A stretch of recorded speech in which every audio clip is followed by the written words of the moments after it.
मुरैना, एक शांत गाव.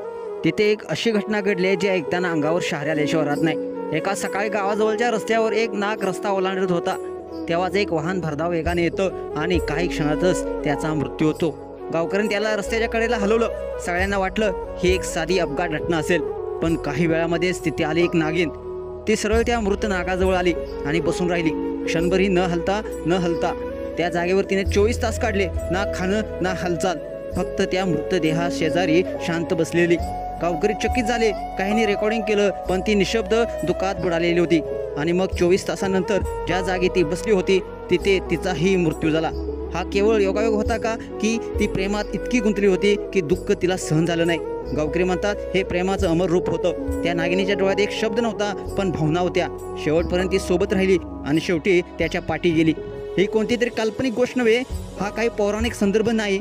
ही घटनेची साक्ष शेकडो गावकरी देतात. या घटनेमुळे धुरकडा कॉलनीत भावनांचा पूर उसळलेला आहे. गावकऱ्यांनी दोघांचं एकत्र अंत्यसंस्कार केलं आणि त्या जागी चबुतरा बांधण्याचा निर्णय घेतला. हा चबुतरा फक्त 2 सापांचं स्मारक नाही, तो असेल प्रेम, समर्पण आणि त्यागाचं जिवंत प्रतीक. पण शेवटी प्रश्न तोच राहतो, तिने प्राण सोडले की तिचं हृदय तुटलं होतं? मित्रांनो, तुम्हाला काय वाटतं? तुमच्या प्रतिक्रिया अवश्य द्या आणि आपल्या SS स्पोर्ट्स या चॅनेलला सबस्क्राईब करायला नक्की विसरू नका. धन्यवाद.